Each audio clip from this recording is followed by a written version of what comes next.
संदेश दिया नाटक। कोई कुछ बोलना चाहता है आप बोल सकते हैं, कोई भी सवाल हो आपके मन में। संविधान क्या हमें हक अधिकार दिया है, भारत के सभी नागरिकों का समता का अधिकार है, बराबरी का अधिकार है। चाहे बेटा हो चाहे बेटी हो, चाहे वो स्त्री हो या पुरुष हो, लड़का हो या लड़की हो, चाहे वो किसी भी जाति का हो, चाहे किसी भी धर्म का हो, चाहे किसी भी संप्रदाय का हो, चाहे वो गांव का रहने वाला हो, चाहे वो शहर का रहने वाला हो, चाहे जंगल का रहने वाला हो। संविधान हर नागरिक को बराबरी का अधिकार देता है, सबको बराबरी। चाहे रोजगार करने की, चाहे किसी कोई सवाल है ऐसा आप बोले क्या? दो शब्द बोलिए। नाटक से अच्छा किया है। क्या संदेश मिला है?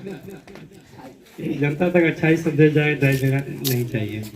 दहेज मतलब हमारे समाज में एक कोड है, एक अभिशाप है। सही है। और हर नागरिकों को संविधान बराबरी का अधिकार देता है। ये भारत देश के जितने भी नागरिक हैं, चाहे लड़का हो या लड़की, चाहे स्त्री हो या पुरुष, चाहे किसी भी जाति हो का धर्म हो, चाहे किसी धर्म का हो, सबको संविधान बराबरी का अधिकार देता है। ये बात समझ में आई ना? सही है। ये सबको बराबरी का अधिकार मिलना चाहिए। से पूछा कैसा लगल है?